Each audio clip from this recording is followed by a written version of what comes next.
Lahat tayo nagsisikap. Lahat tayo nagsisipag. Lahat tayo nais tumalin at gumaling. Lahat tayo gustong makatulong sa pamilya at sa bayan. Lahat tayo maaasahan. Lahat tayo gagawa. Lahat tayo tutulong. Lahat tayo didiskarte at lilikha para sa ating kinabukasan. Dahil lahat tayo ay may pangarap, may gustong abutin, may nais marating. At kahit pa humarap sa libu-libong hamon ng buhay, Ang tatag ng lahing Pilipino, Nangingibabaw. susulong. Tayo ay magiging matatag. Matatag na kurikulum, Matatag na paaralan at agarang serbisyo para sa edukasyon. Matatag na programa sa mag-aaral at kabataan.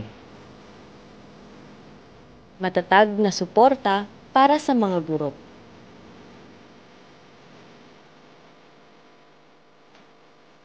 ang ating pangarap, Maaabot. Mararating Basta tulong-tulong. magsisipag tayo. Magsisikap tayo. para sa isang bansang makabata. Batang makabansa. Lahat tayo Lahat tayo. At tayo, matatag ang pangarap, matatag ang kinabukasan.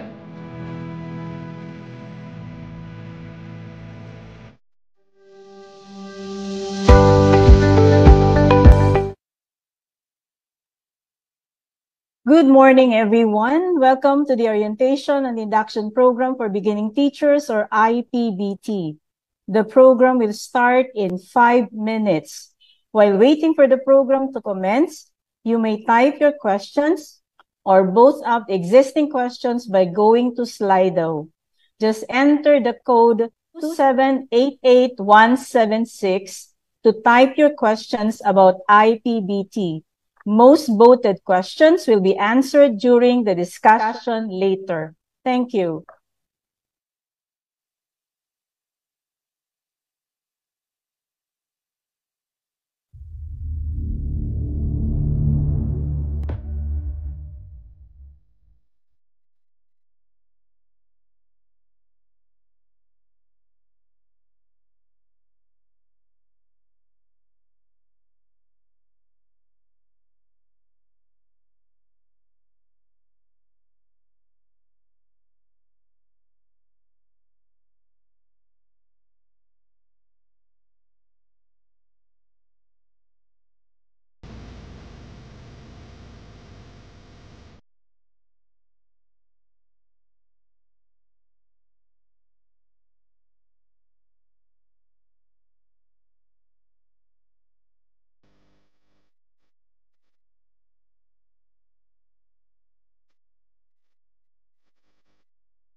Once again, a fantastic morning to one and all.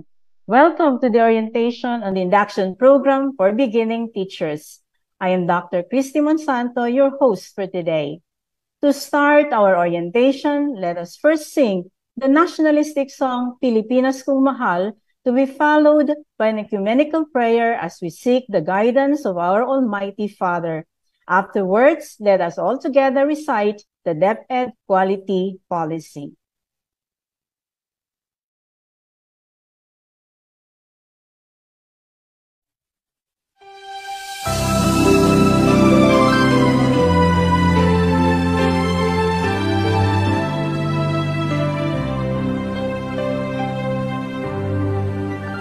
Ang bayan ko'y tanging ikaw, Pilipinas kong mahal, ang puso ko at buhay man sa iyo'y ibibigay. Tungkulin kong nagampanan na lagi kang paglingkuran. Ang laya mo'y nabantayan, Pilipinas kong mahal.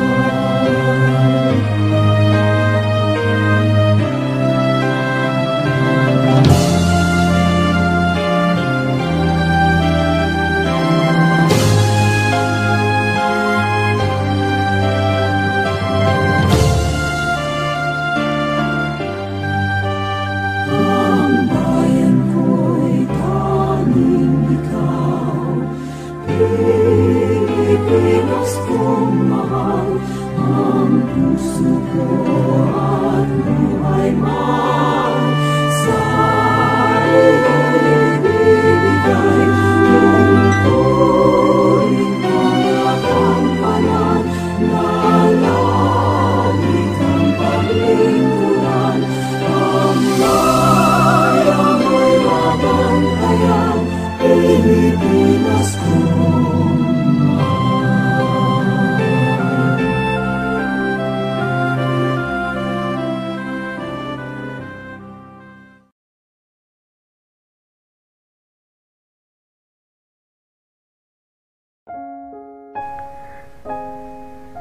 Let's pray.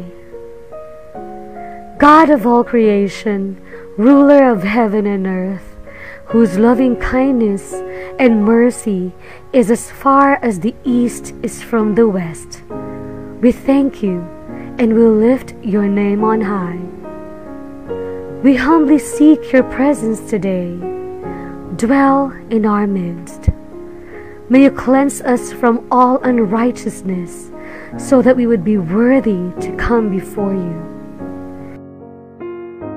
Enable us to experience your divine grace and power, and grant us with unity, understanding, and wisdom as we hold this activity. Be our provider, strength, and an ever-present help, so that this endeavor will be a success, and more importantly, will please you and bring honor and glory to your name. Allow us to work together and share a common goal and clear vision, all for our teachers and learners. We humbly ask all these. Amen.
Thank you, everyone.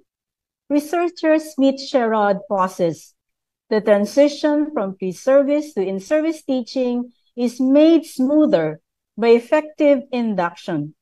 It also counteracts the difficulties beginning teachers experience.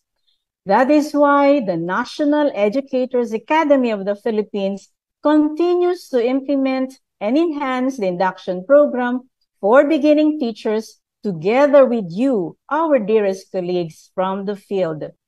And to officially welcome you all, let us give a virtual applause to the passionate and proactive Director 3 of the National Educators Academy of the Philippines, Director Leah B. Apaw, for her welcome message.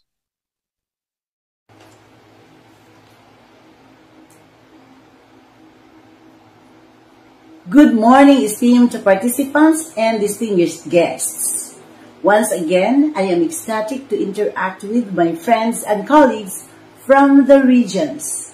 Truly, I am deeply honored to welcome each one of you to this momentous occasion, the virtual orientation for field implementers on induction program for beginning teachers, or IPBT.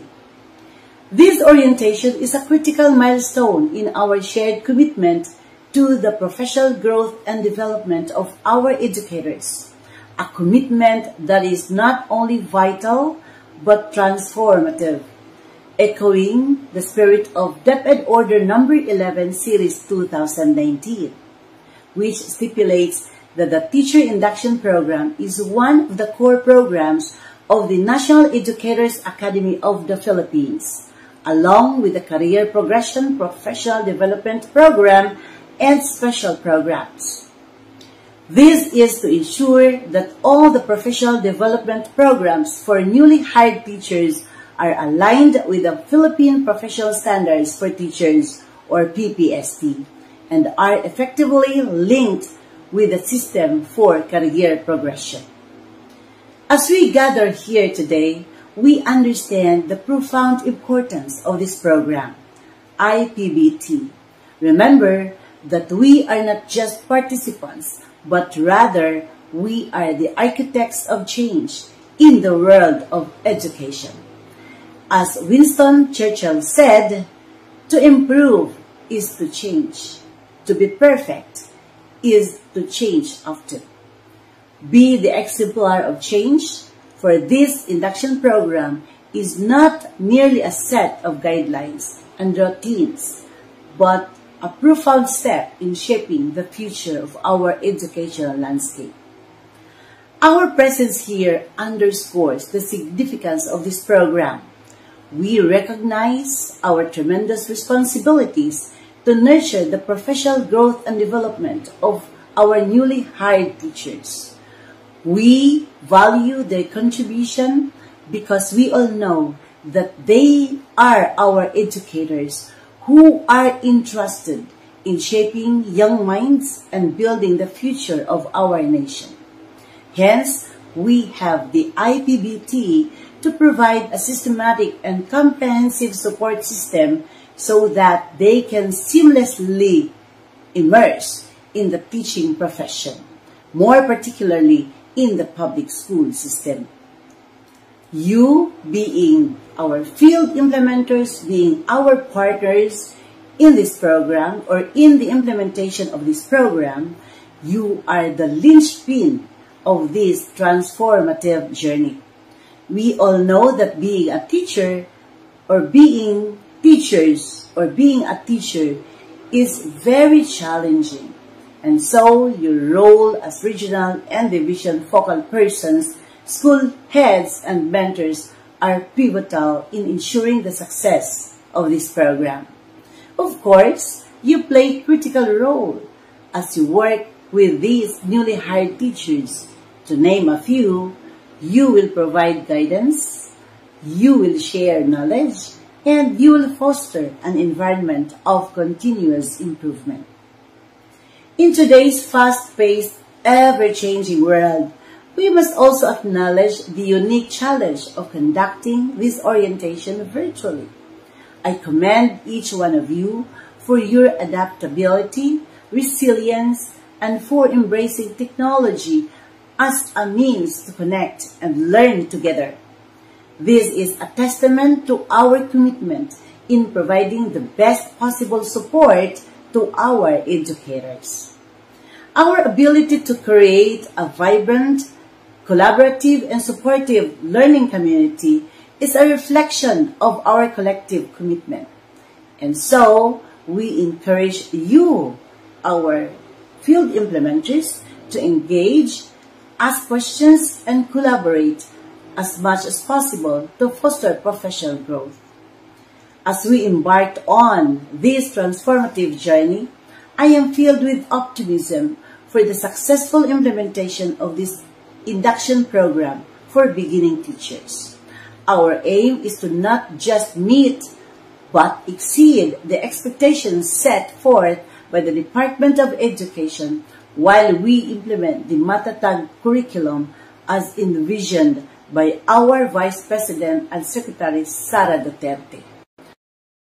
Under the Matatag agenda, we are here to ensure that every teacher is empowered, nurtured, and guided so that they can contribute significantly to improving the learning outcomes.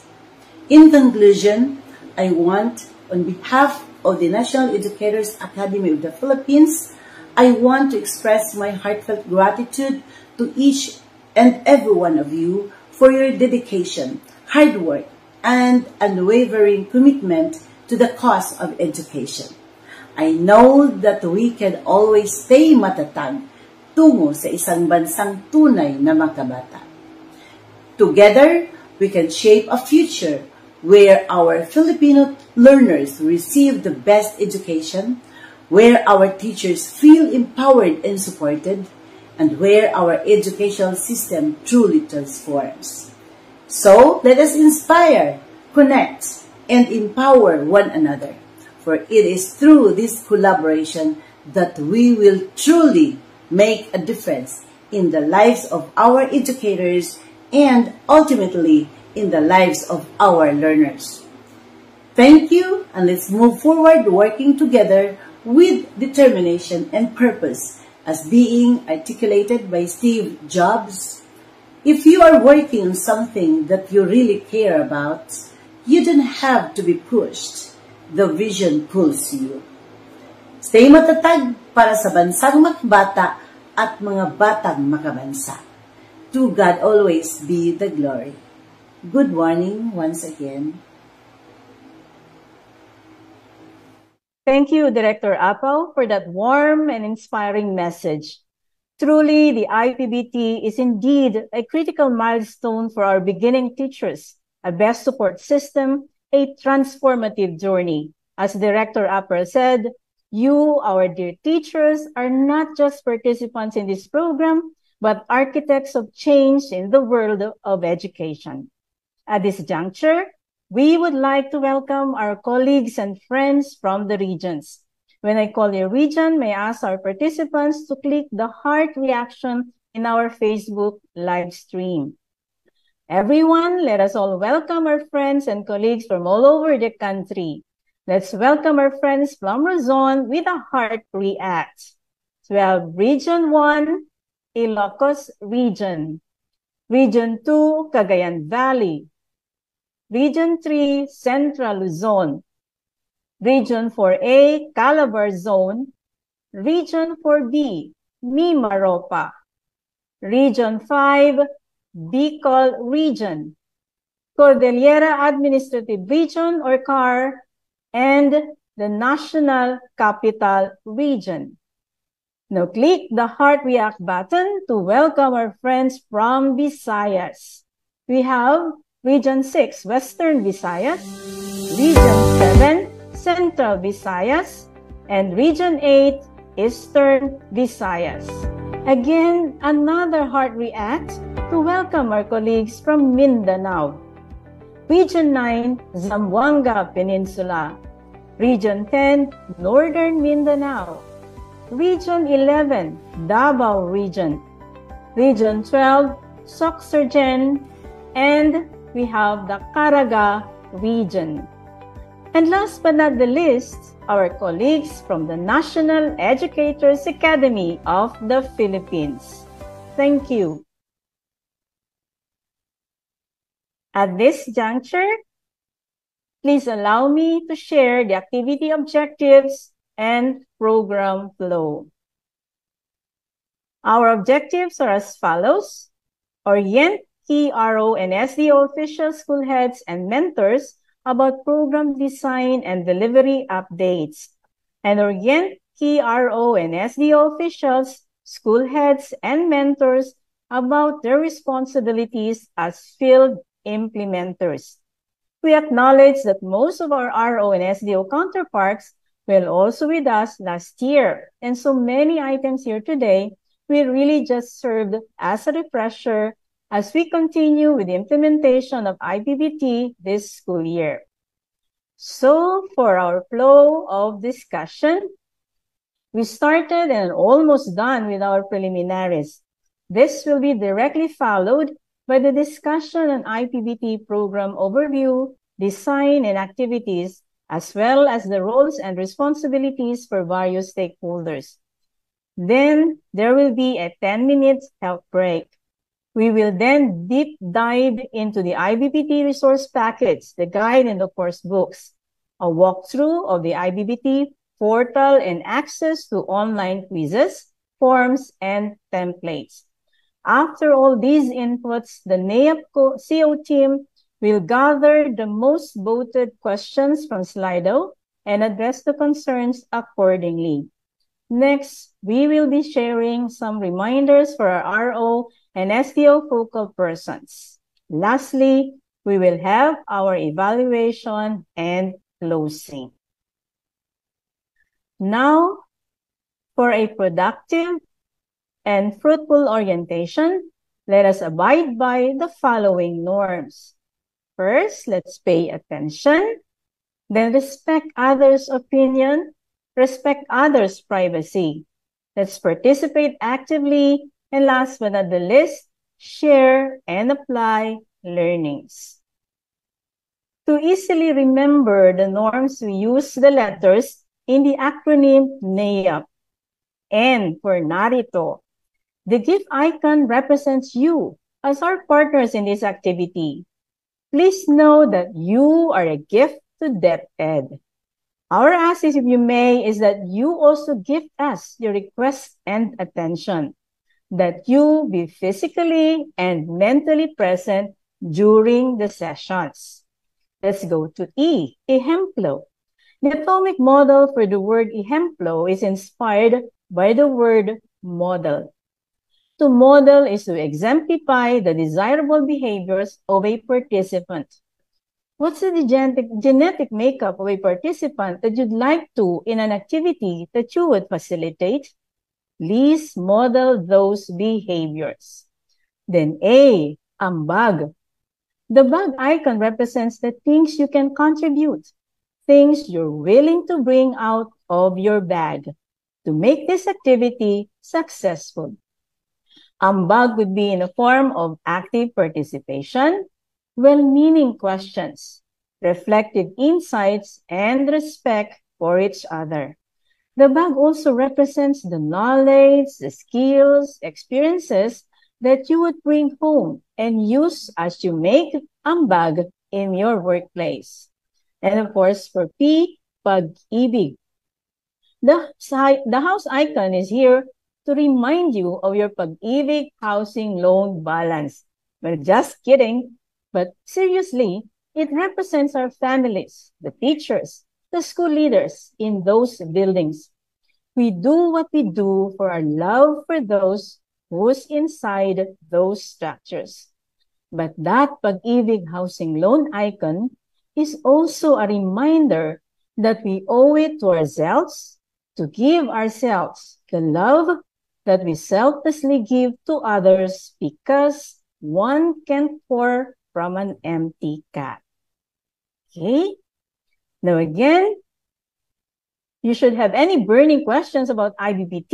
Okay, so you may type your questions or boot up existing questions by going to Slido. Just enter code 2788176 to type your questions about IPBT.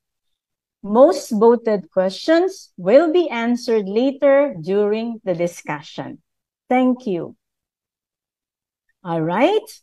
So at this juncture, I think everyone is ready to lend their ears as we go to our discussion. Without further ado, let me call on one of the focal persons of IPBT, Ms. Richie Carla Bisaga, Senior Program Specialist, National Educators Academy of the Philippines, Professional Development Division. Over to you, Ms. Richie. Alright, so thank you so much, Miss Christy. So isang mapagpalang umaga po sa ating lahat, sa ating almost 6,000 viewers who are currently watching via our Facebook Live, so sa ating IPBT Facebook group. So muli, we thank you for your time and your continued support for all of our department's initiatives, one of which is the induction program for beginning teachers. So Ms. Christy is tama po, no? I recognize and maraming familiar viewers, lalo na po ang ating ever-supportive na RO at SDO counterparts who have been with us since last year and are very much well-versed with the intricacies of our program. But for those who are new to the program, siguro po kayo ay bagong mentor or bagong school head. Yan. So please allow me to share just a quick recap kung paano po tayo nagsimula.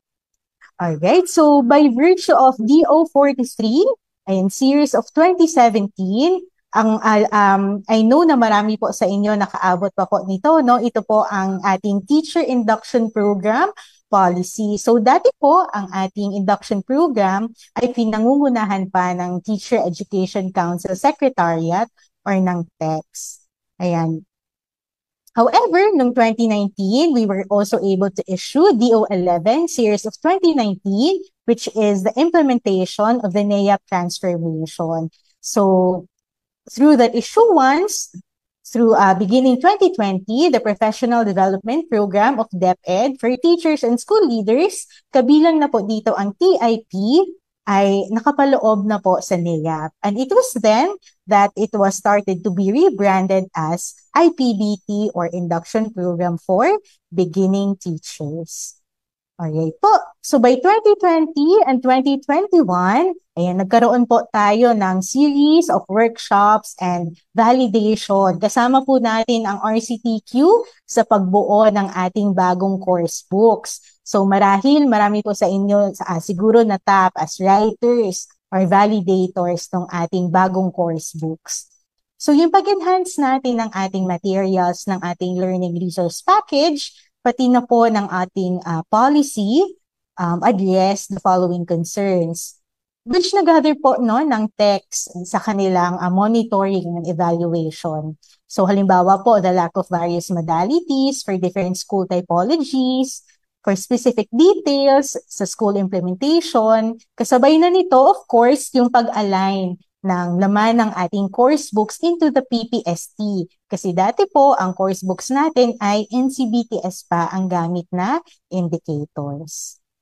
Alright, so that's 2020 to 2021. Noong 2022 po, ayan, nag-meet po tayo ng ating RO and SDO focus, no? Marami po tayong naging coordination meeting. Kasi doon po, by 2022, doon po natin nilahad ang ating bagong guidelines, pati ng ating bagong course books. Oh. And this April to May 2023, we were able to issue the submission of the Year 1 reports mula po sa ating mentors, school heads, ang ating SDO focals po, no? Pati ng ating RO focals para matingnan po natin yung naging resulta ng ating bagong course books at bagong guidelines. The team has started already to thematize yung mga reports po na sinubmit ninyo, and so we thank you for that.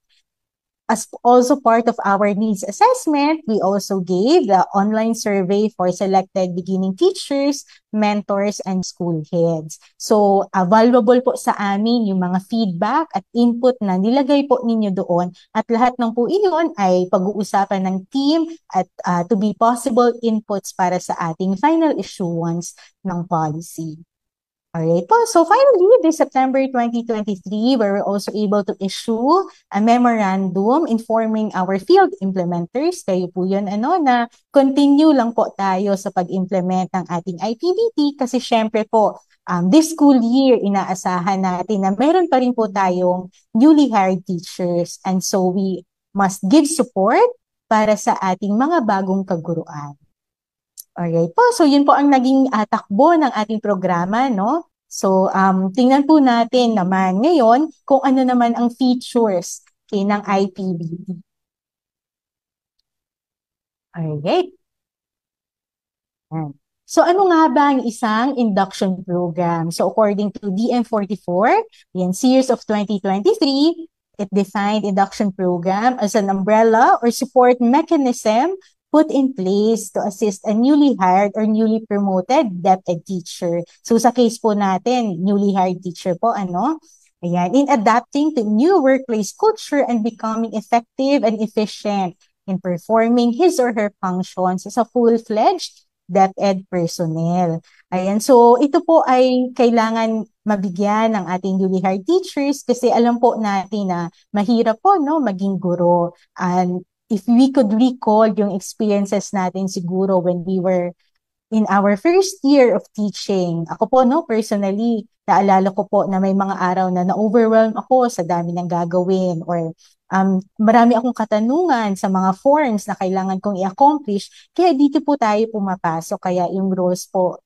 natin bilang focal persons, bilang school head o bilang mentor po, is very critical para po matulungan ang ating mga newly hired teachers.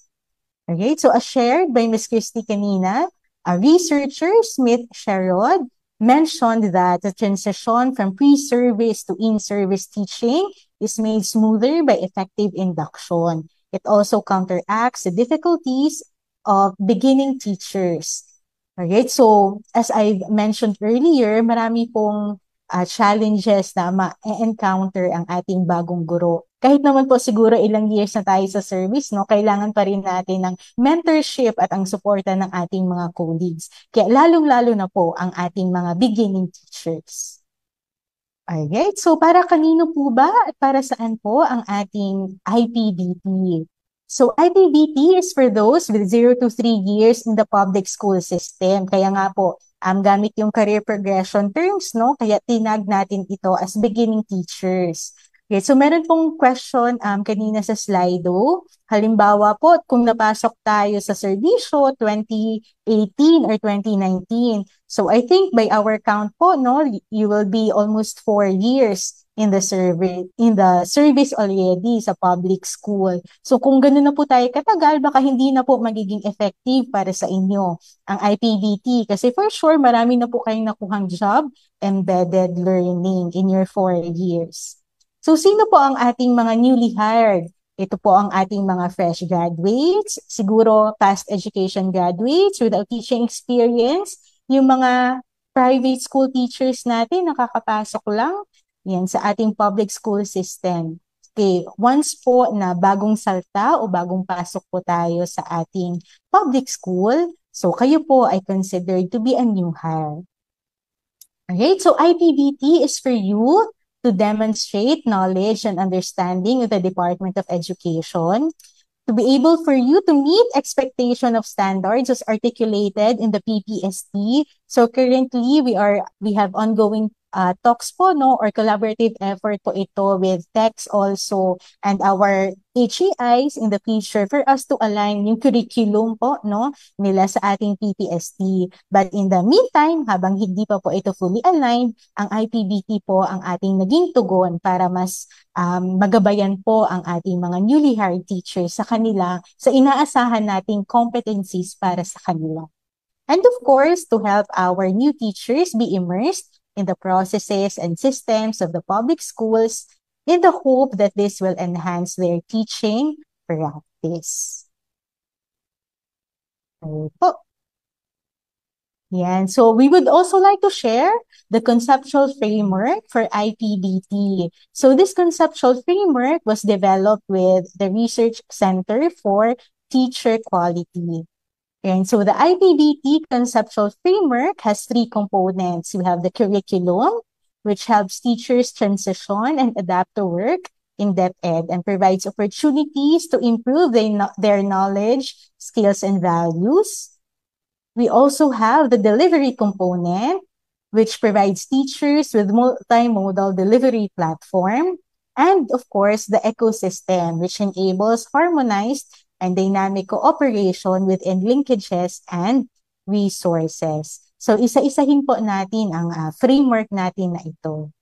Right? So first off, we have our curriculum that supports induction and career advancement of teachers to their PPST-aligned courses. So very apparent po ito sa year 1 kasi po ang year 1 ng ating programa ay meron po talagang course books ang ating newly hired teachers na sasagutan or i-accomplish nila kasama ng kanilang mentors. So our curriculum or our course books are contextualized, can be contextualized and responsive. It's scenario-based approach. So marami po tayong makikita doon na maraming mga situational items na kailangan pag-usapan or pagdiskusyonan ng ating newly hired teacher together with their mentors or with their colleagues. It also supports the principles of inclusive education and self-directed learning. Ayan, for example, so aside from the required tasks, course books also contain optional tasks for additional readings and to further increase the KSAs of our newly hired teachers. So very apparent po ito sa year 1, and these IPBT courses were developed to help beginning teachers undergo a seamless transition from pre-service to in-service. And so once again, kasama po natin ang ating RCTQ at ilang field implementers, writers po na nag-develop nitong ating bagong course books. Alright, so next, for our delivery component, this aims to help teachers towards building a community of practice via self-directed, participatory, at multiple modalities. So paano po natin ito nakikita sa ating programa? So ang ating pong IPBT has many learning platforms. Halimbawa po, maliban sa discussion with their mentor, maliban sa coaching and mentoring, pwede din pong i-accomplish or mag-undergo ng LAC sessions ang ating mga newly hired teachers kasama ang kanilang ibang ka-newly hires. Okay, so we also gave the course books in digital. So you have options to have it online or to have it printed. And of course, our program includes, lalo na po yung ating year 2 and year 3, it will allow our newly hired teachers to participate in other relevant professional development programs. Okay, halimbawa po doon ang ating inset at ibang mga required na professional development programs mandated by the department. Alright, and finally, the third component, our ecosystem, facilitates an integrative and harmonized professional learning ecosystem for the induction of newly hired teachers. Kaya dito po ina-acknowledge natin na hindi po mag-isa ang ating newly hired teachers kaagapay. Kasama niya po ang kanyang mentor, ang kanyang school head, at ang iba pa niyang mga kasama sa school. So an ecosystem approach also aims to have strengthened linkages, not just for the ones in the school, but in our course books po, no, may topics tayo doon where they're able to strengthen linkages in the community. And of course, to have their more dynamic professional learning. Alright po. So that is our conceptual framework. Now, tingnan naman po natin kung ano-ano ang mga activities under this program. As most of you would know, our IPBT, our current guidelines, it is composed of 3 years. So, tingnan po natin isa-isa ano ang mangyayari sa ating year 1, 2, or 3. So, effective teacher induction programs typically consist of several key components designed to support and mentor new teachers as they go through their career. So, I will I just want to share this quote, no, from Richard Ingersoll. He is also one of the prominent researchers, no? Marami po siyang researches patungkol sa teacher induction. So according to him, induction programs should provide not only information, but also social and emotional support. So we found that whenever there is ongoing support and whenever there are mentors who really cared about our new teachers, there was a huge difference in job satisfaction and classroom performance. You know, this is one of the reason why yung ating IPBT, hindi lang po ito coursework para sa ating mga newly hired teachers. Marami po itong components, kagaya po ng coaching and mentoring, kasi naniniwala po tayo na kailangan po ng support. Ito po talaga ang ating overarching goal, no, na masuportaan natin ang ating mga newly hired teachers para hindi po sila ma-overwhelm at magabayan po natin sila in their first few years in the DepEd. So, tingnan po natin kung ano-ano po yung mga iba't ibang activities under ng ating IPBT. Alright, so for year 1, ayan, ito po yung latag, no? Our teachers will be provided their self-learning course books. So para po sa mga bumisita na sa ating IPBT portal, we were able to place the link of the course books there. Last year din po, we were able to share this to our RO and SDO focus. So for year 1, meron po tayong 6 na major course books kasabay po ng ating mainstream learning delivery modalities modules. Ngayon, we have a suggested timeline po, no? From quarter 1 to the 4th quarter. This is because we acknowledge na ang ating pong mga teachers, kasabay ng ating mga mentors, have many other tasks, no, in a school year. Kaya ang maximum po na binigay namin ay hopefully by the first year, matapos na po natin ang ating lahat ng course books. Yan. So, tapos po, may ilang topics pa na medyo collaborative. Halimbawa, pwedeng i-discuss through LAC sessions. So, we believe na possible po na matapos ang ating course books within a time frame of 1 year. Pero question po, required po ba na 1 year talaga matapos ang ating course books? So, hindi po, no? Depende po sa pacing ng ating newly hired teacher. Halimbawa po, mabilis or masipag po si ating newly hired teachers, tas marami po silang LAC sessions. So, pwede po na in less than 1 year ay makumpleto po ng ating newly hired teachers ang lahat ng kanilang course books. Okay po, so aside from their course books, we also have, of course, their coaching and mentoring, their differentiated supervision kasama ng kanilang mentor, and the submission of their outputs and exit quizzes. Mamaya po itatalakay ng isa pa nating focal person kung paano po natin ma-access ang ating online quizzes. But these outputs, shall be verified by their mentors. So other activities also include formal observation, again, our LAC sessions, other job-embedded learning, and other relevant PD programs. So that's year 1 for our newly hired teachers. So again, these are the course books are designed to be self-paced.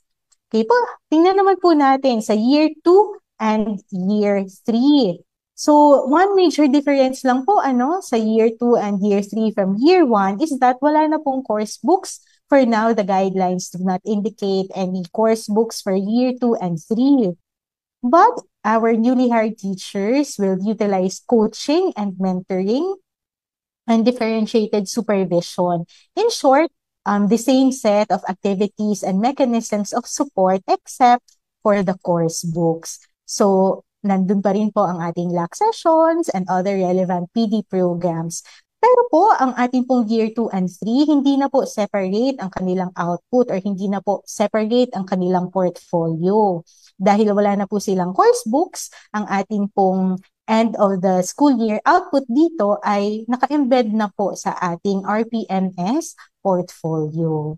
So by the end of year 2, sasubmit po ito ng ating newly hired teachers at i-verify lang po ni mentor. It's the same process at the end of their year 3 and where they can already have their completion ceremony.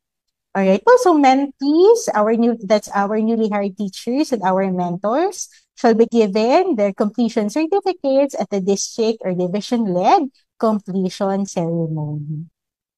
Ayan po, so that's our year 2 and year 3. Ayan, so ito po isa ding natanong sa amin, ano po ang mga possible MOVs ng ating newly hired teachers na kailangan may verify ni mentor or ni school head. So ito lang po ay mga posibleng MOVs, So of course, lalo na for year 1, our newly hired teachers should have their accomplished and checked course books or their year 1 portfolio outputs. Their mentoring schedule or agreements, ito po laging natatanong. For now, ano daw po ang template na gagamitin ni mentor at ni newly hired teacher? So they can utilize our performance monitoring or our PCMF form. So they also have their passing scores ng kanilang summative quizzes, their signed course completion certificates. Ito po ay di-discuss din mamaya ng ating kasamahan. Their signed classroom observation tools, any lab reports, kung halimbawa po ay nag-participate kayo ng IPBT-related LAC, other PD certificates, and of course, your signed IPCRF or your IDP. So ito pong mga halimbawa or list ng ating possible MOVs can also be found in our IPBT portal in our bit.ly NAIAP Teacher Induction Portal. So hanapin lang po ninyo ang isa sa ating mga issuances noong September 2023. Ayan po. Ayan. So nailatag na po natin yung lahat ng ating activities related to IPBT na kailangan i-go through ng ating newly hired teacher. So tingnan naman po natin yung mga iba't ibang roles and responsibilities ng ating mga iba't ibang stakeholders. So sabi po ni Director Leah, kayo po lahat ng nanonood are the linchpin or you are very pivotal sa success ng ating programa.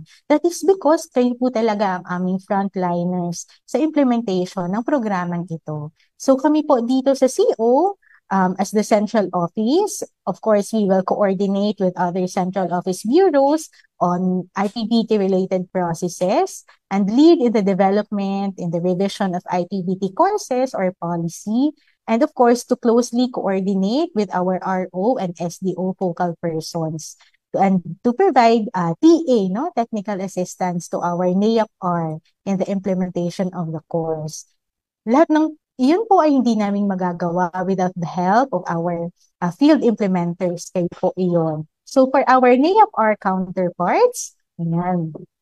Of course, you will serve as the IPBT coordinator in the region and lead in the implementation of IPBT. So lagi po namin kausap ang ating mga NAIAP-R counterparts kasi sila po ang aming mga katuwang in the pag-provide ng TA sa ating mga SDO focal persons, and you are expected as well to work with your quad team in the monitoring and evaluation of your IPBT. Okay, so mula po sa ating RO counterparts, ayan, inaasahan din po natin ang tulong ng ating mga SDO counterparts. So our SDS, is expected, of course, to lead in the planning, in the management of IPBT in the division level. So our SDS is the organizes and leads the IPBT management team. So siya po mag-a-assign ng sino ang kanyang IPBT manager o yung mga kasama sa mag-i-implement ng IPBT sa division level. So kasama niya po dito, of course, ang ating mga ASDSS, pati ng ating mga SGOD at ang kanilang mga PSDSS.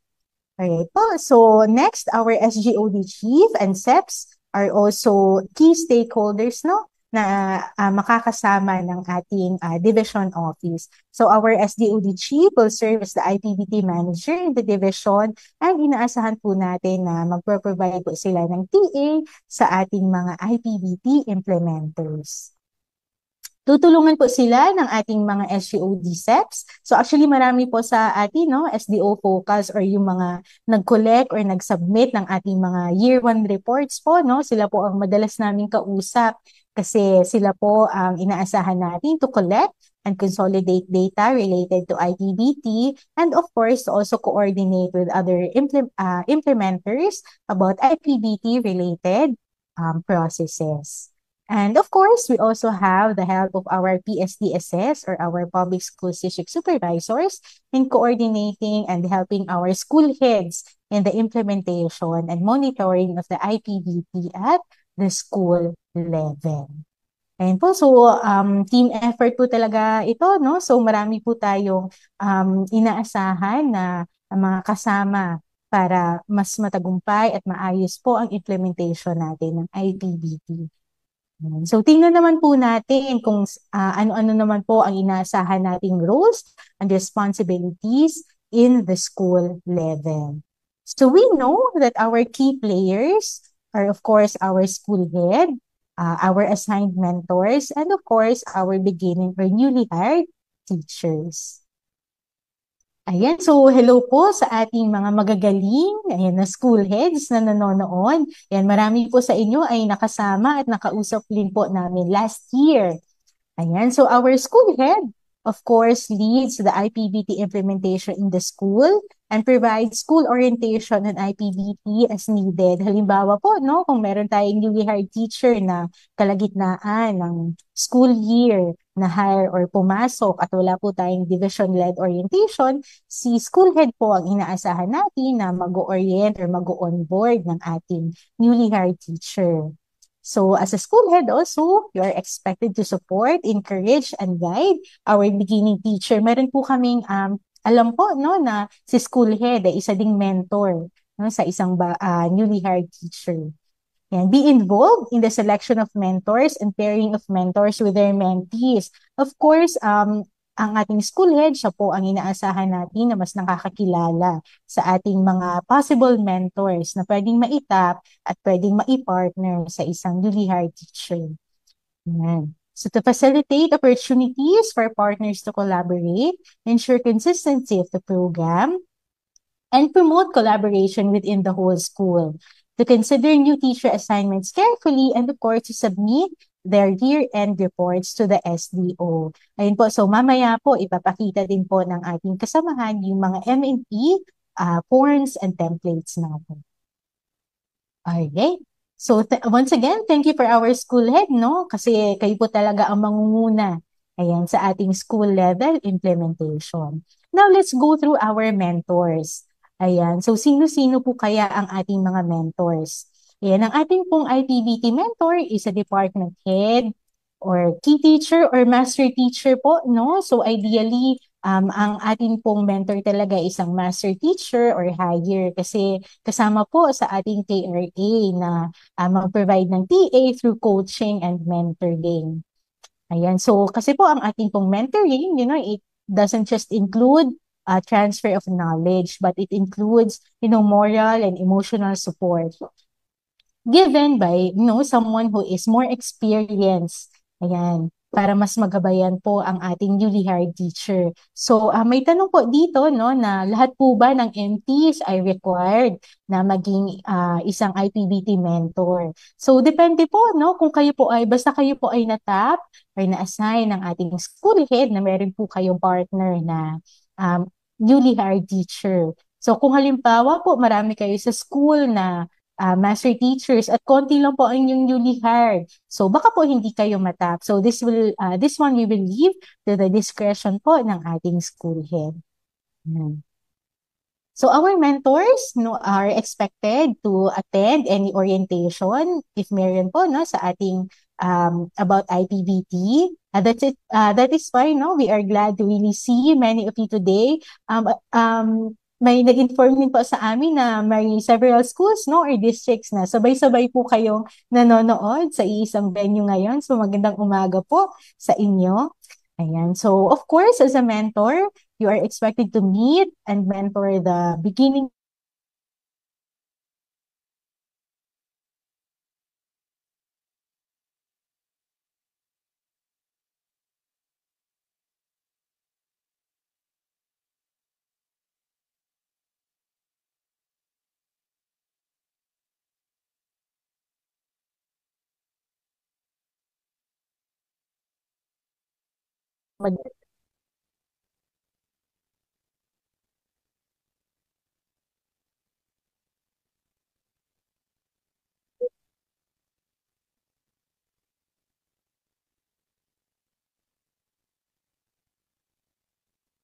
Ayan. So, I think our internet is back and we apologize for that slight interruption. Sige po, to continue. Ayan, so our mentors, ayan, are expected to collaborate with our beginning teachers to provide support in completing their course books and provide insight, guidance, advice, or encouragement. So, isipin po natin, no, kung siguro kung ano yung mga needs natin nung tayo ay newly hired teacher. Ayan, so tayo po ay merong chance na makapag-mentor at tumulong sa ating bagong guro. So, assist in solving problems through coaching and mentoring. And of course, act as a good role model. Ayan, you're also expected to validate the outputs or the portfolio of your mentee and to submit necessary reports to your school head. Ayan po. So, hearty actions po para sa lahat ng ating mga mentors na nanonood. So, meron din po ditong tanong, what if po hindi sapat ang bilang ng kanilang master teachers sa school at marami po silang newly hired teachers. Na-release po ito ng ating focus din, no, last year. So, in that situation po, pwede pong matap ng ating school head ang other seasoned or experienced teacher. Halimbawa po, meron tayong teacher 3 na who has already rendered siguro 5 years in the service. Ayan po, or more than, no, years in the service. So, as long as sa tingin po ng ating school head na ito pong teacher na ito ay may capability as a mentor, pwede po tayong matap as an IPBT mentor. Alright po, so next, of course, aside from our mentors, let's see naman ano ang responsibilities ng ating newly hired teacher. Of course, to attend the IPBT orientation. So, marami po, no, school level ang IPBT orientation. So, last year po, meron din naman pong ilan na division-led. And so, of course, they are expected to finish the IPBT course books and complete them, to submit outputs and portfolio throughout the program, participate in any of the IPBT-related activities, to meet regularly with their mentor, throughout the duration of their program, attend other in-service training, and of course, to participate in the monitoring and evaluation of the program. Kasi mahalaga po sa amin, lalo na po, no, ang kanilang input at feedback. Alright. Great. So I think we were able to discuss some of the roles and responsibilities of our key stakeholders, our field implementers, no? And so at this juncture, I think I will be turning over the virtual floor to our host. Once again, we have Miss Christy. Okay. Thank you, Miss Pichi. We will be going on a quick health break before we proceed to the next part of our discussion. Once again, should you have any burning questions about IBT, you may type your questions or both of the existing questions by going to Slido. Just enter the code 2788176 to type your questions about IBBT. Most voted questions will be answered in the discussion. For now, we will be having a 10-minute break. You may grab a snack or attend to any biological needs. Thank you.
All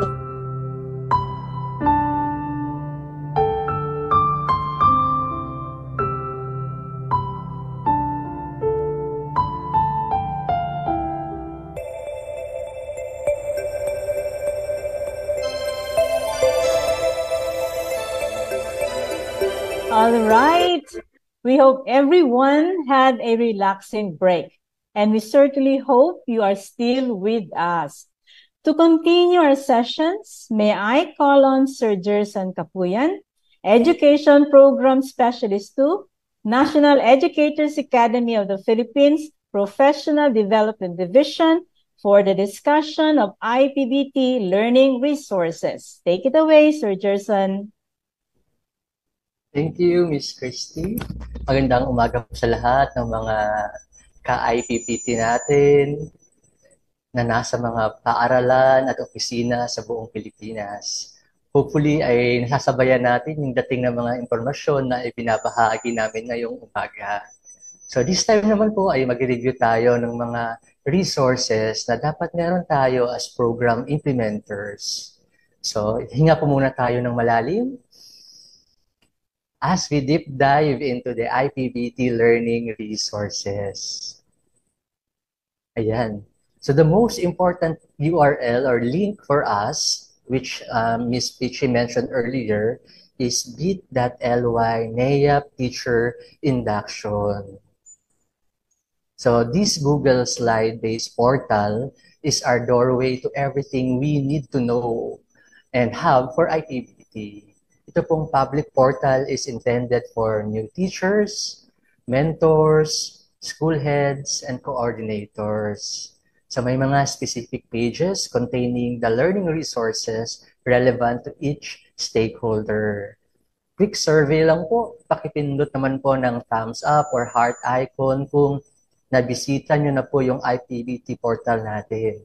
Yan, sa slide natin, nagtatanong yung marami kung saan namin ma-access yung mga course books, yung mga templates. So, dyan po sa portal na yan. Ayan. So, yan, maraming mga nag-heart and like react. Thank you. So, lagi po nating tandaan at lagi po nating bisitahin ang ating portal. So, let's go through the pages of this low-tech and efficient portal. So, skip na po natin yung Mentis page. Yan. So, meron pong page yan for our newly hired teacher. So, dumetso na po tayo sa Mentors page. Ayan. So, on your screen, nakashare po yung actual page na makikita natin when we go to the Mentors page. So, nandyan yung mga course books, issuances from the central office, which we believe have RO and STO versions din po. Ang M&E form, which we will discuss further later, at nilagay na rin po namin yung registration form for this activity. So update lang din po, may dinagdag kaming video on how to access the exit quizzes. Ayan, so if you go to that page, to the mentors page, nandyan po ang video din na ipapalabas din po natin mamaya. Next, we have the school heads page. The learning resources in the school heads page are almost the same with those for mentors, except for the M&E form. So to access the materials, ang gagawin niyo lang po ay i-hover ninyo yung mouse or yung pointer ninyo over the material. Then you can right-click and download them. So ganun lang po. So clickable naman po yung mga links na yan. Then it will be open to a Google Drive folder.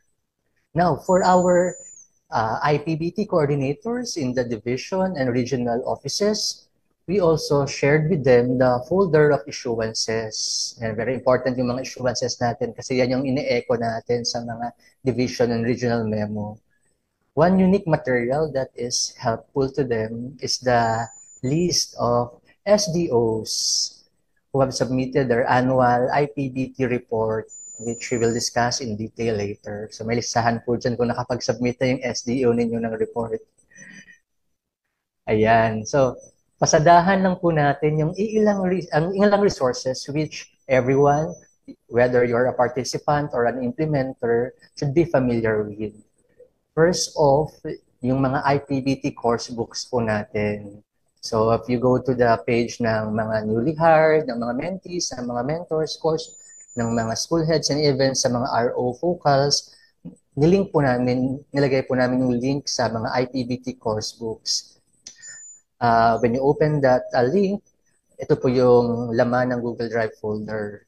The file you need to open first is the guide, yung Introduction to TIP, because it will give you an overview of the contents of all the course books. So we also included here, yan, may isang folder po dyan, yung Mainstream LDM or Learning Delivery Modalities Courses Modules, para yung mga newly hired teachers natin, may knowledge na rin sila in terms of distance modular learning kung sakaling mag-shift sa ganitong delivery modality during the school year. Digital copies po yung release naming course books, and it's up to the school heads kung may sapat na budget sa school MOOE. Mention naman po natin yan sa isang IPBT memo na pwedeng gamitin ang school MOOE to print the course books. Pero info lang din po na medyo makapal. Maraming pages po yung ating mga course books. So, isang discretion na rin po yan ng ating mga school heads to print all the course books or yung certain parts lang ng mga course books, like yung mga pages na kailangan i-submit as part of the portfolio. So, yan. So, the TIP course books po are designed to be self-paced.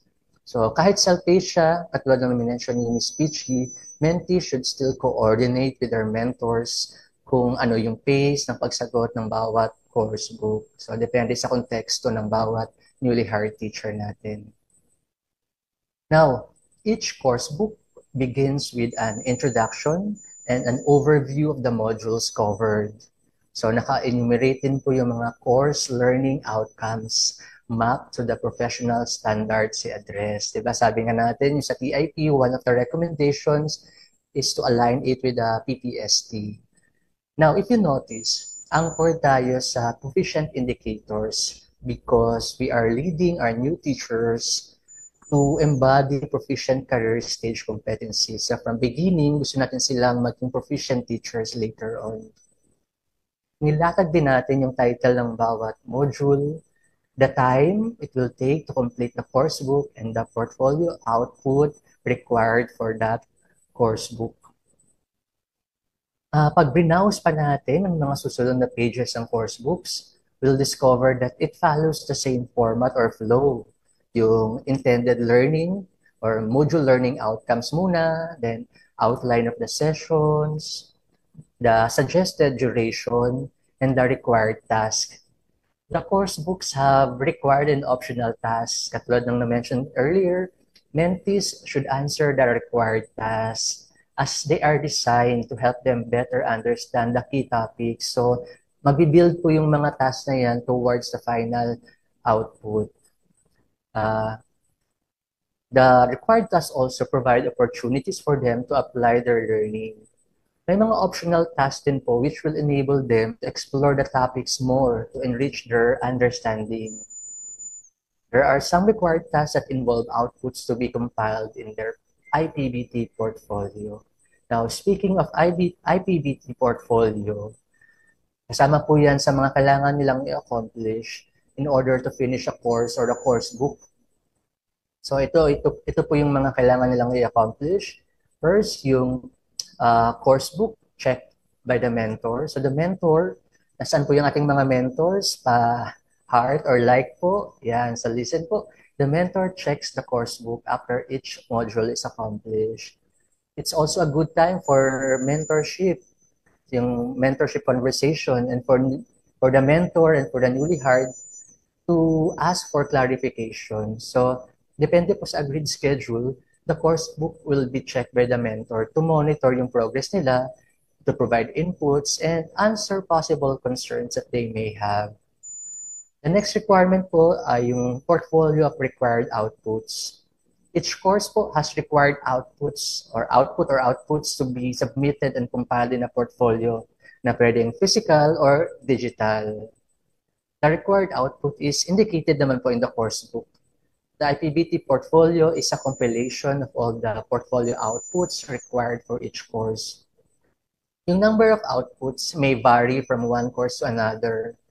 So again, the portfolio may either be a physical compilation or an electronic portfolio as agreed upon by the school management, the mentor, and the mentee. And the last requirement for a mentee to finish a course book is a score of at least 80% in the online summative test. So this will be done by a Google form. Ayan. Meron po, i-discuss po natin yan mamaya-maya. The newly hired teacher shall give the certificate. Yan, mag-generate po yan ng certificate that they got a score of 80 or better sa kanilang exit quiz. At ipapakita po yan kay mentor for verification. Now, for the required task, naka-indicate naman po if the output again would form part of the IPBT portfolio. This is important info for mentees and mentors. So, yung course book po natin, again, is like a workbook. Kung na-print natin, halimbawa, itong page na ito nasa inyong screen, pwede nyo na ang ilagay sa IPBT portfolio niya. Now, before we proceed to the next part, so let's read one question from Slido. Ang tanong po natin dyan ay, required po ba na tapusin lahat ng course books kung kakapasok lang ni mentee ng third quarter ng school year? So, na-hire siya in the middle of the school year, quarter 3. So, ang ating tugon, ayan. So, hindi naman kailangan tapusin ng lahat ng course books, lalo na kung kakapasok nila ng Q3. The mentee and the mentor are given maximum of 1 school year. So, kung Q3 of this school year siya pumasok, yung parang deadline niya for year 1 again is Q3 of the following school year to complete all the course books. So mentee will be tagged as year 1 completer under the school year they finish all the course books. So, kung this year siya nag-start, next year pa siya matatag as year 1 completer. So, wag natin silang i-pressure. Alam natin, medyo overwhelming na ang year 1. So, now, let's have another check for understanding. So, kindly write your answer in the comment section. May pa-check for understanding po tayo. Yan, true, false. The mentee should finish 1 course book in 1 sitting. True, false. Sulat po natin ang ating mga sagot sa ating Facebook Live, sa comment section. True ba yan or false? Si newly hired teacher, kailangan tapusin isang course book sa isang upuan lang.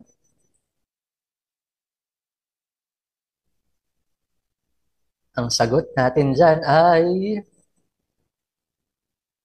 true ba yan o false? Yan, false po. Correct, yan.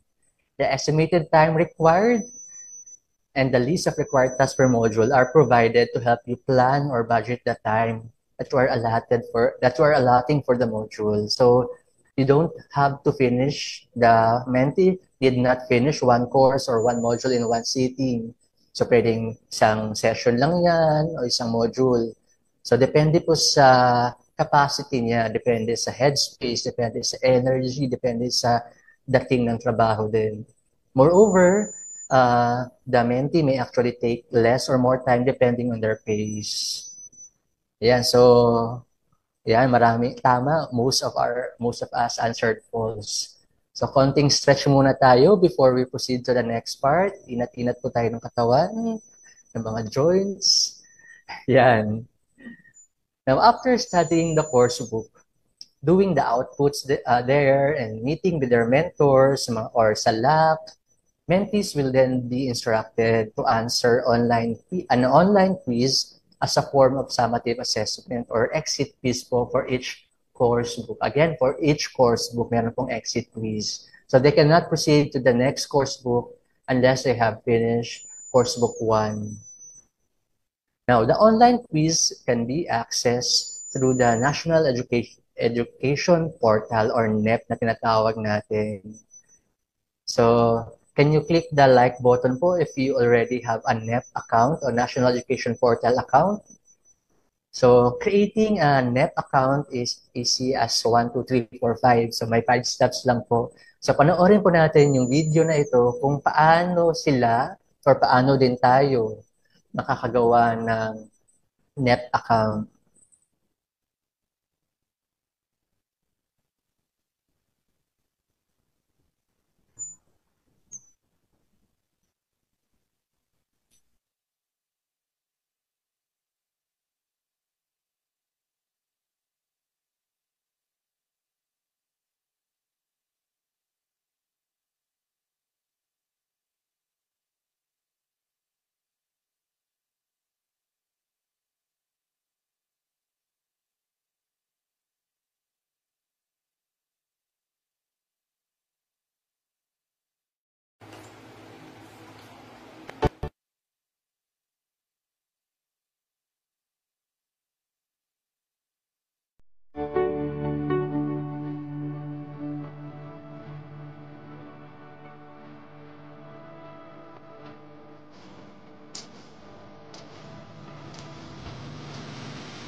Madali lang pong gumawa ng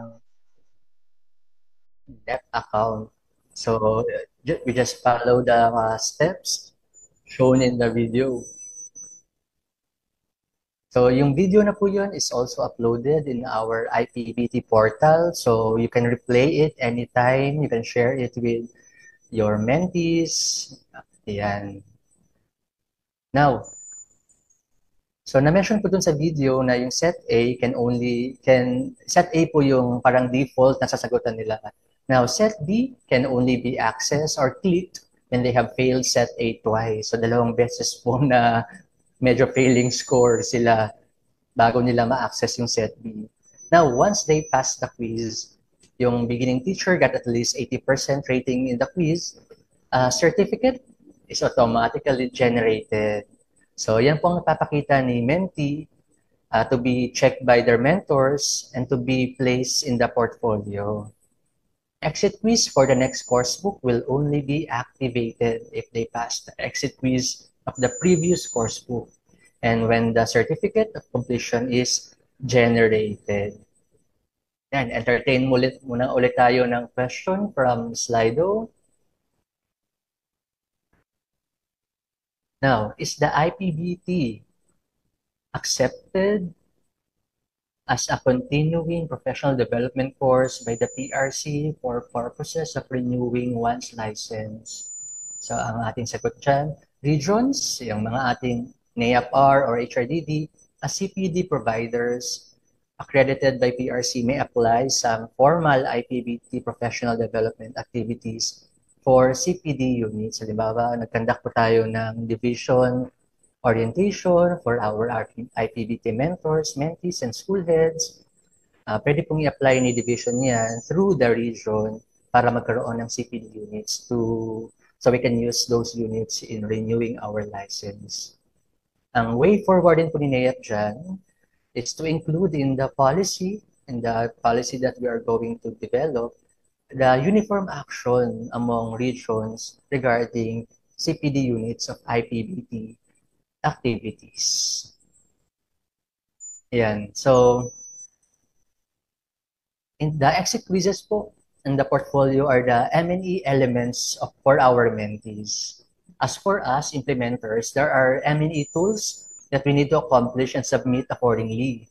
So mahalaga po yung M&E data na ito dahil tulad nga na nakita natin sa nabanggit ni Ms. Peachy, they tell us if our inputs produce the outputs that lead to the achievement of our target outcomes. At kung may return of investment ba lahat ng resources na binubuhos natin for this program. Sabi nga ni Fitzgibbon and Morris noong 2012, effective M&E is crucial for ensuring accountability, measuring impact, and guiding decision-making processes. Now, attention po sa ating mga IPBT mentors. Proceed na po tayo sa M&E part. Ayan. So, ito po yung M&E form that you need to submit to your school head. Ayan. So, nasa ating IPBT portal din po ito. So, there's a soft copy of this M&E form. So, part 1 covers information about you as a mentor. The next part 2, concerns the progress of each mentee. Kung marami kayong mentee or isa lang, in completing the course books. So let's instruct our mentees to show us their exit quiz score kasi i-record natin yan dito sa ating M&E form. Mentors also need to record the summative assessment score in the M&E form. It also asks for the strengths and areas for improvement of the mentees. Now, part 3 collects the issues and concerns, actions taken, and further recommendations. So very crucial itong last column dahil input siya sa pag-improve natin sa pag-manage ng program. All mentors are expected to submit this form to their school heads because the M&E form to be accomplished by school heads sort of summarizes the data set from our mentors. Now, mentors are also responsible in issuing the certificate of course completion, which we have also included in the portal. So meron po tayong certificate of completion. This will be given to mentees to certify that they have accomplished the course book and submitted the portfolio, which contains the output and summative assessment certificate. Now, yung M&E form for school heads naman po, the M&E form for school head starts with the information about the school head plus the number of newly hired teachers for the current school year. Ayan. Ayan. So, yan po ang part 1 ng M&E form ng mga school heads na nasa IPBT portal din po natin. Now, part 2 lists down the names of mentees and mentors and the date all the course books were completed. Natapos nila yung year 1 na. Again, when you say all course books were completed, they're done with year 1. Then based on the mentors reports, isusulat din po nila yung top 3 strengths and areas for improvement na pwede nating ibabato natin sa mga STO coordinators. Now, part 3 tells us how the issues and concerns encountered ng mga mentors and mentees have been addressed. So, may sort of reporting dyan na magaganap. At ano yung implications niya sa SDO and RO and CO implementers. Now, the next M&E form is for our SDO IPBT coordinators. So by now, nakikita nyo na po yung pattern, no? How the data from implementers go up until they reach those in charge of designing the program and developing the corresponding policy. Part 1 is about the SDO coordinator's profile. Then part 2 is about the top 3 strengths and areas for improvement. While part 3 naman is the consolidated issues and concerns encountered by mentors and mentees and how they have been addressed. At ano yung implications nito sa mga RO and CO implementers. Now, the last part of the M&E form ng SDO requires answers that would prompt the coordinator to coordinate with colleagues and other implementers. It asks about the notable practices ng SDO on coaching and mentoring, ano yung mga helpful interventions, general points for improvement. Now again, to make the data collection more efficient, alam to ng mga SDO coordinators natin, we have converted the M&E form ng SDO coordinators into a Microsoft form, MS form. Yeah, so this was the form we shared last April 2023.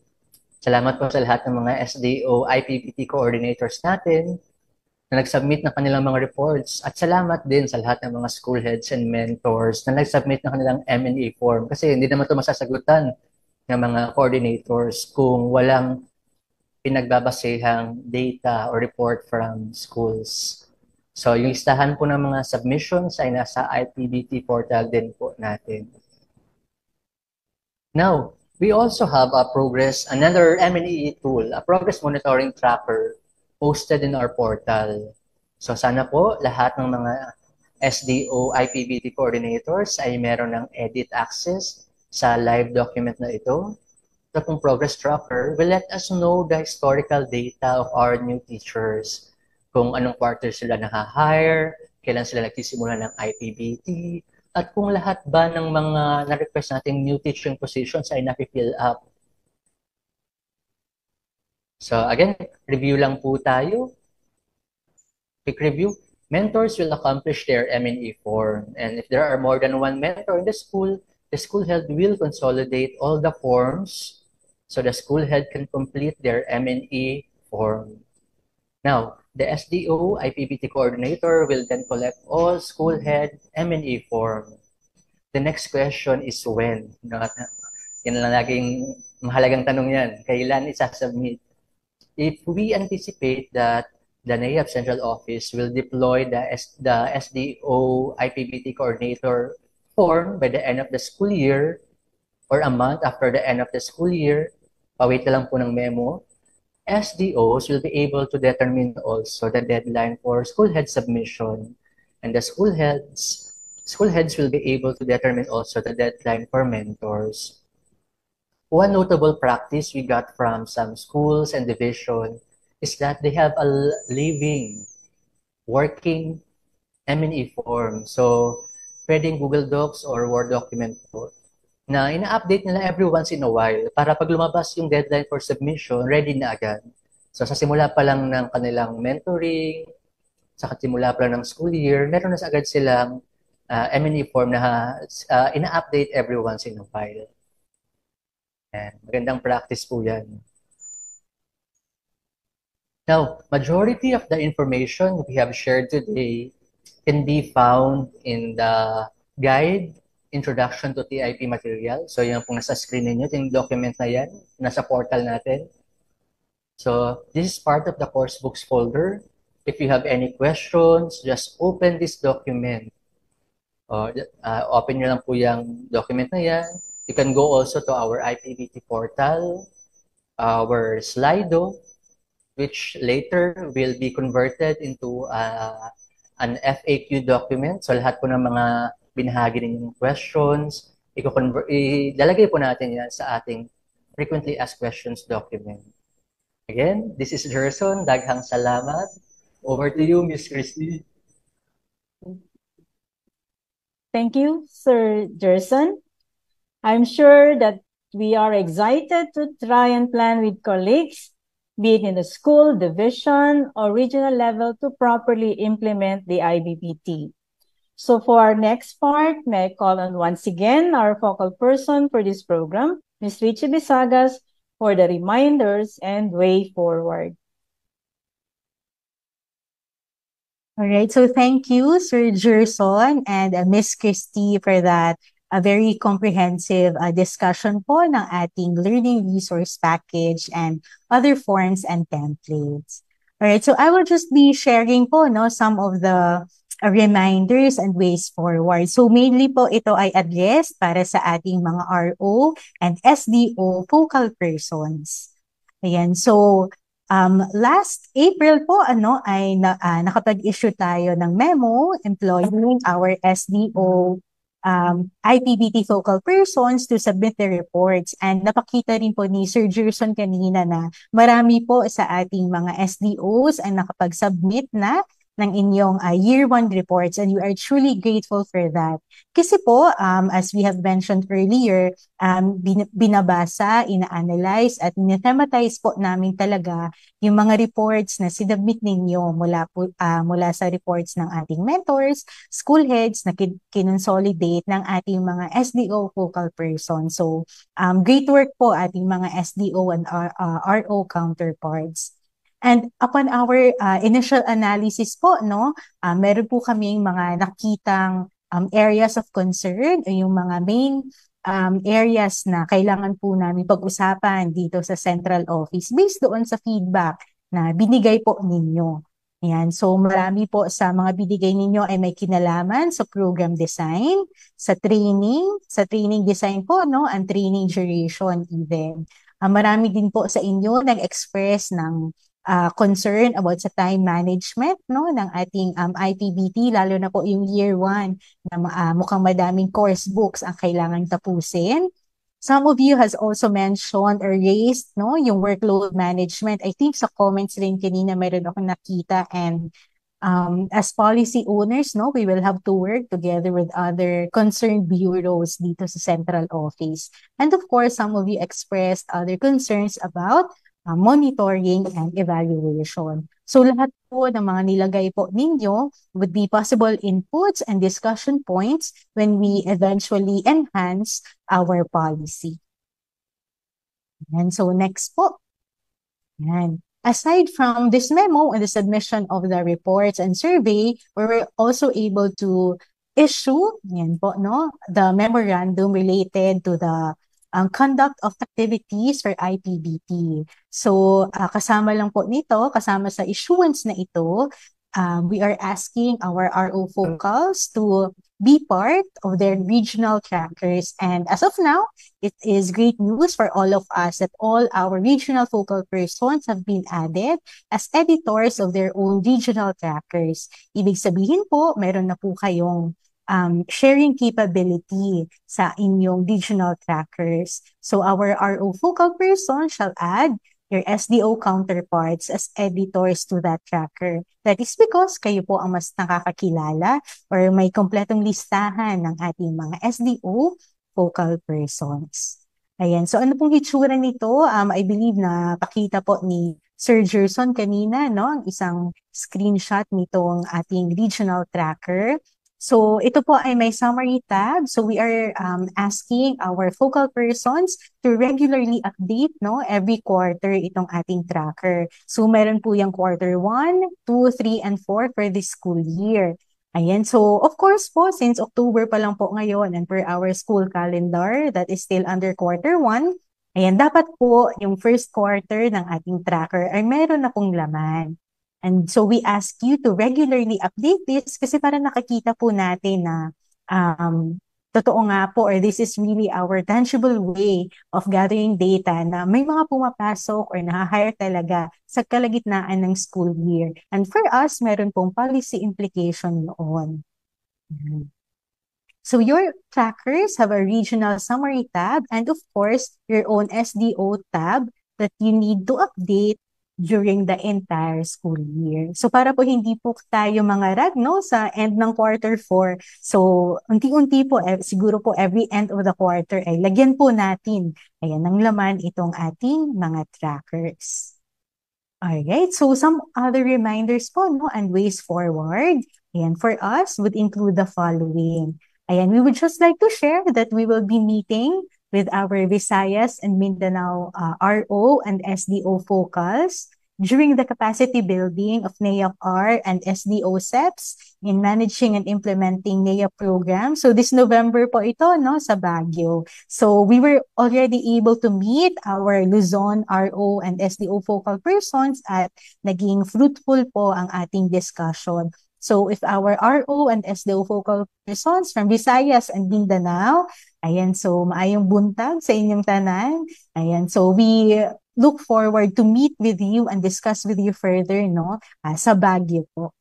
Ayan. Next would be, as per our recently issued memo, to just continue today or this school year, yung implementation and monitoring ng ating IPBT. So yung mga last year po, no, na nagsimula, of course, they will continue with the year 2 of their program, and yung mga ating bagong hire for this school year, ayan, sila naman po ang magsisimula sa year 1.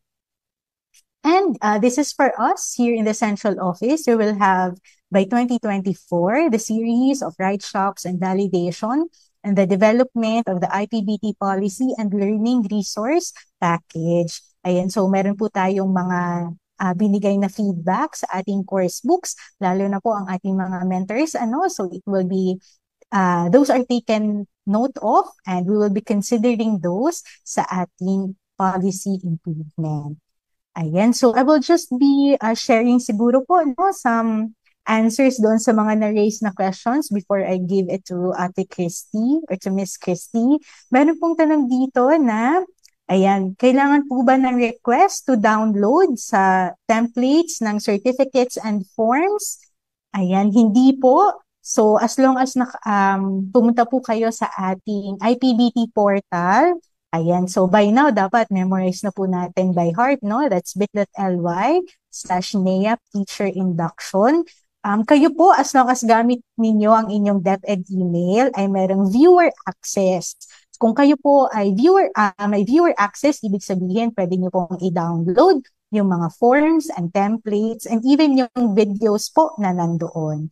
Ayan, so mayroon din pong humihingi dito ng video nung paano i-access ang ating online quizzes sa NEP. Again, please go to our portal at doon po namin nilalagay lahat ng ating resources.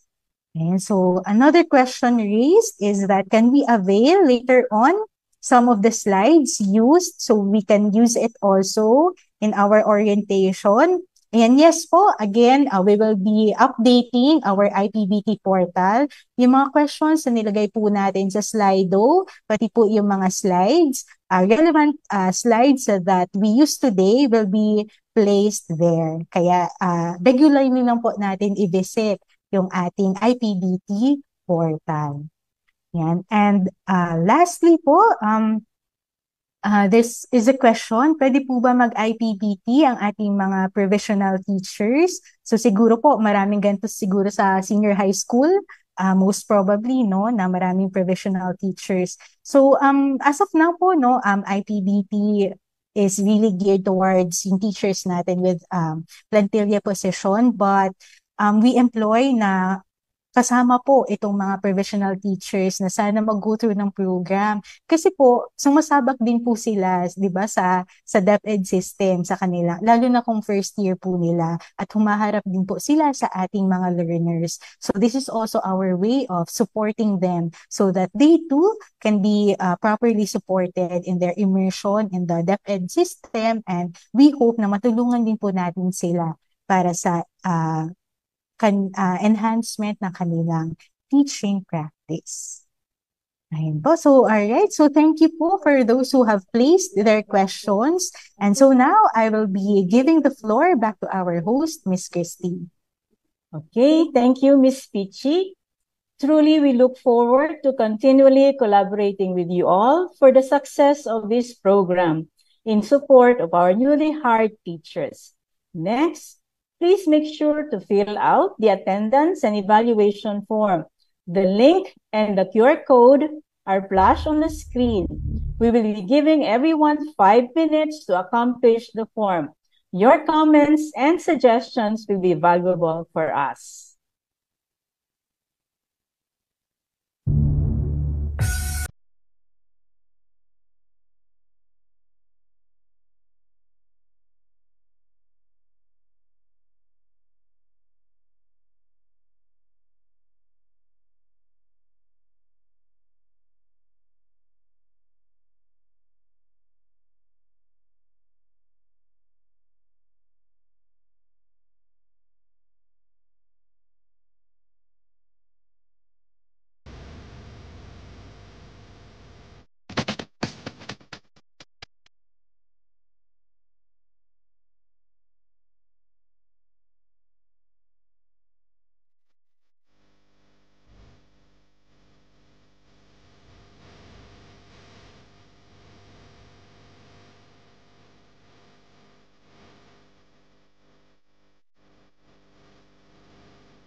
All right.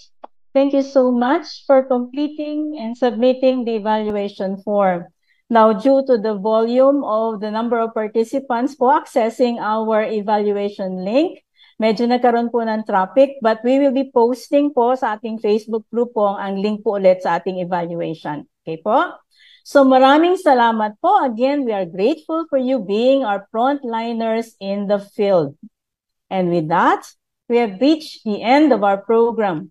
Once again, this has been your host, Dr. Christy Monsanto. Thanking you all for partnering with us in ensuring that our newly hired teachers are equipped as they venture into a whole new world of their teaching journey. Thank you so much, everyone. Please stay safe and healthy. See you all in our next events.